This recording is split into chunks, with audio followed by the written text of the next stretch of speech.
Assalamualaikum warahmatullahi wabarakatuh. Selamat datang di channel Balong Kecil. Di video ini saya akan membahas tentang kenapa ikan cupang bisa sakit. Dan di sini saya akan memberikan informasi 8 faktor penyebab ikan cupang sakit. Karena mencegah lebih baik daripada mengobati, ya kan? Oke. Langsung aja kita simak.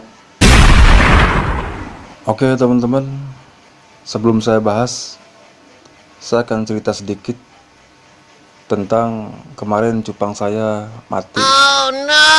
Dan pastinya kita kan sedih. Dan kemarin cupang saya mati karena sakit jamur. Itu karena saya telat ganti air ya. Dan disitu saya sudah berusaha untuk mengobati, yang biasanya sukses berhasil sembuh kembali. Namun kali ini di cupang yang sekarang gagal, lalu mati. Mati udah takdir, tapi seenggaknya kita udah berusaha ya kan, untuk merawat dan mengobati. Selebihnya kita pasrahkan kepada sang pemilik, yakni Allah Subhanahu wa Ta'ala. Oke. Dan sekarang saya akan langsung bahas supaya cupang kita tetap sehat, aktif dan lincah. Maka ini adalah faktor yang pertama. Oke. Faktor yang pertama penyebab ikan cupang sakit itu adalah kualitas air jelek, teman-teman. Nah, kualitas air di sini sangat berpengaruh karena cupang kan hidupnya di air ya. Ya semua ikan di air. Ya makanya air itu seperti kalau manusia itu udara. Di mana air itu terkontaminasi ataupun jelek kualitasnya, udah pasti cupang itu nanti nggak nyaman dan akhirnya sakit. Dan air yang kualitasnya jelek itu secara kasat mata mungkin bisa terlihat dari warnanya ya. Ada yang warnanya kuning, hitam, kotor lah pokoknya, keruh. Ataupun dari bau yang menyengat, yang bau gak enak gitu ya. Dan juga dari air yang belum diendapkan bisa jadi, karena pH-nya belum sesuai standar yang dibutuhkan oleh cupang ya. Dan air pantek juga yang mengandung zat besi, air bor maksudnya, itu sangat berpengaruh buat nantinya, buat hidup si cupang nantinya. Makanya kita harus pintar-pintar pilih air. Ya kalau bisa pakai air sumur ya kalau ada. Kalau air sumur itu biasanya saya bisa langsung digunakan.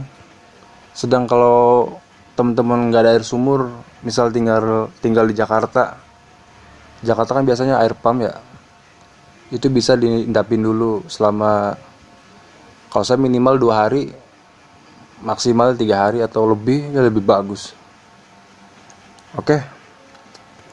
Dan yang kedua faktor penyebab ikan cupang sakit itu telat ganti air, teman-teman. Nah, kalau kita punya peliharaan cupang ataupun ikan lainnya lah, itu kita nggak boleh males buat ganti air, teman-teman. Jadi idealnya ganti air itu kapan sih? Ya tergantung. Bisa 3 hari sekali, bisa seminggu sekali. Tergantung si air itu udah kelihatan kotor atau enggak ya. Biasanya kalau saya 3 hari sekali ganti air yang buat yang di toples atau soliter. Sedangkan untuk di balong, misal di styrofoam, box kulkas, ataupun balong semen, itu saya ngelihat kondisinya. Kalau seandainya udah mulai keruh, udah mulai kotor, itu saya ganti. Biasanya kadang sebulan sekali sih, paling cepet 2 minggu sekali lah kalau yang di kolam ya. Tapi kalau yang di toples saya 3 hari sekali. paling lama seminggu sekali. Itu kalau saya lagi sibuk, biasanya terbengkalai, kadang seminggu sekali baru ganti. Kalau kita telat ganti air, itu kan kotoran-kotoran cupang kan ngendap teman-teman. Nanti bakal jadi amoniak teman-teman, jadi racun, dan nanti bakal mengundang banyak jamur, bakteri. Nah itu yang bikin cupang kita jadi sakit teman-teman. Nah kalau kita malas ganti air, bisa juga dengan sipon.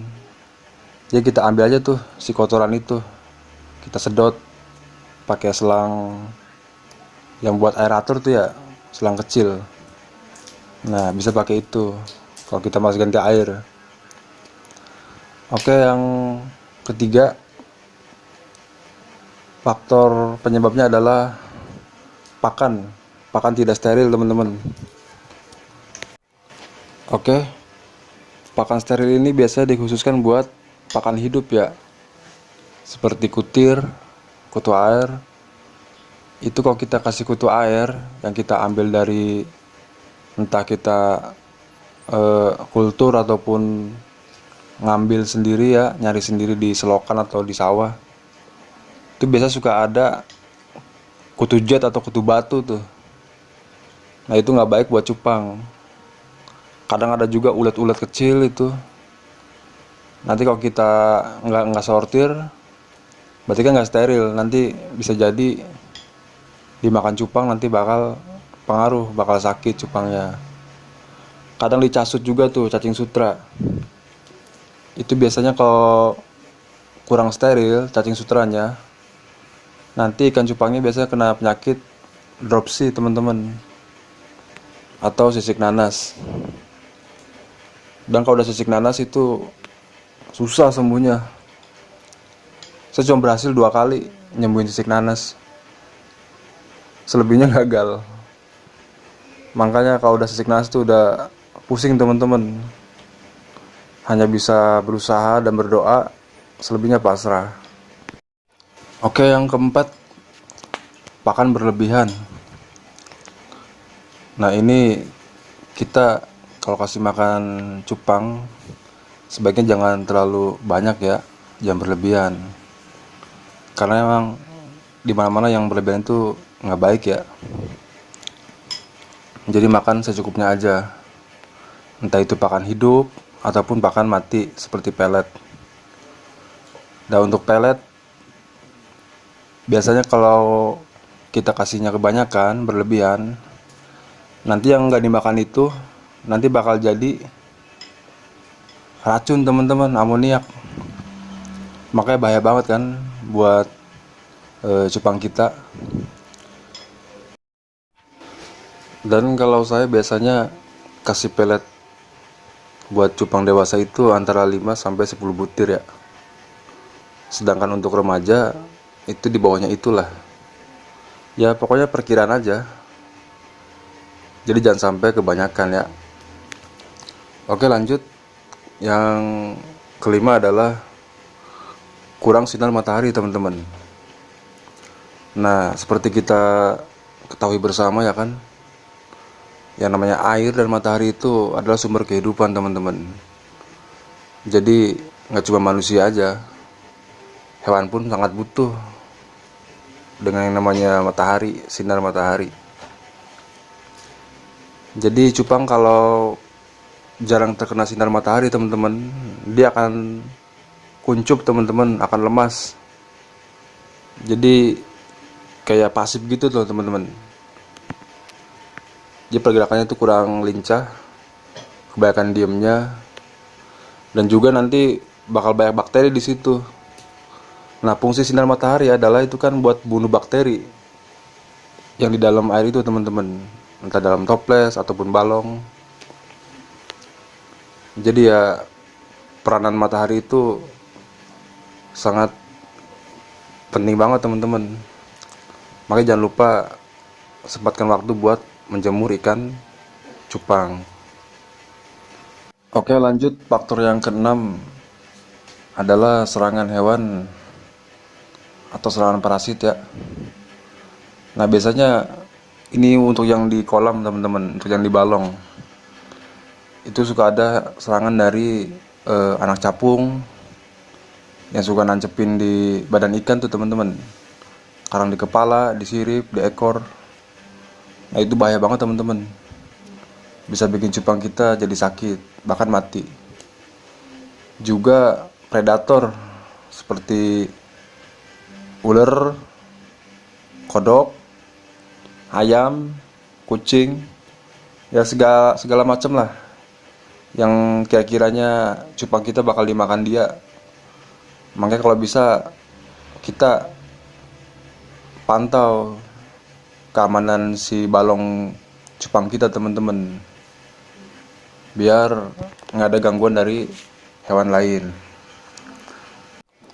Oke, yang ketujuh, faktornya adalah jarak perkawinan terlalu cepat atau dekat ya. Nah ini untuk cupang dewasa.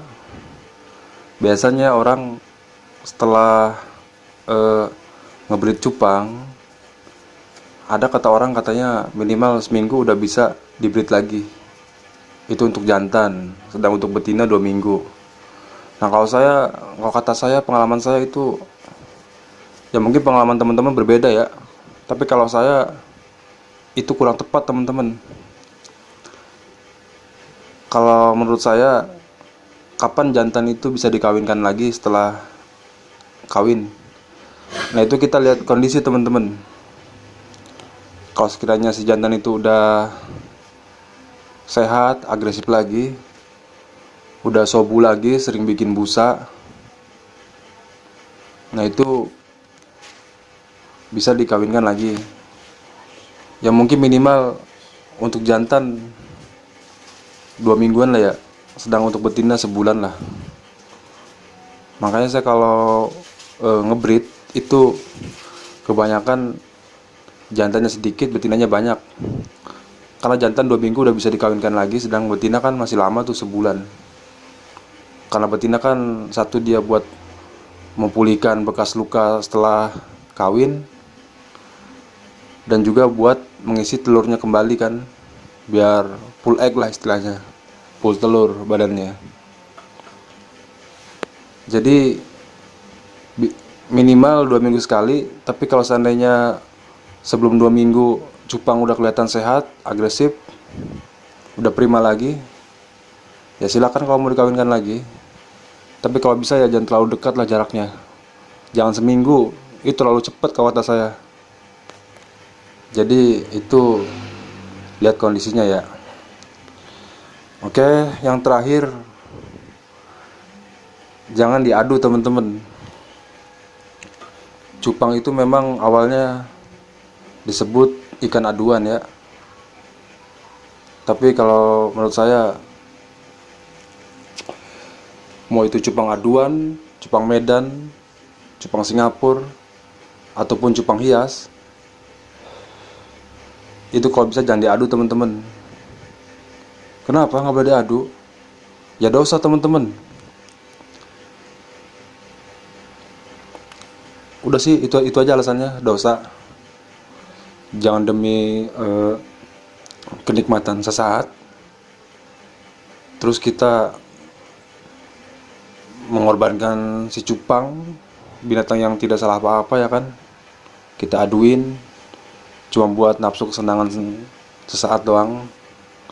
Nanti si cupang ini bakal terluka, akhirnya sakit, bahkan bisa mati teman-teman. Makanya jangan diadu. Pagi sekarang kan zamannya cupang hias. Ya udah, dinikmati aja keindahannya, nggak usah diadu. Lagian kan kasihan teman-teman kalau kita punya peliharaan terus diadu-aduin. Ya pokoknya janganlah, kasihan ya, ingat dosa. 9. Faktor cuaca. Nah, di sini faktor cuaca juga bisa mempengaruhi kesehatan ikan cupang kita, teman-teman. Apalagi pas di musim hujan. Itu suhu air otomatis kan akan dingin.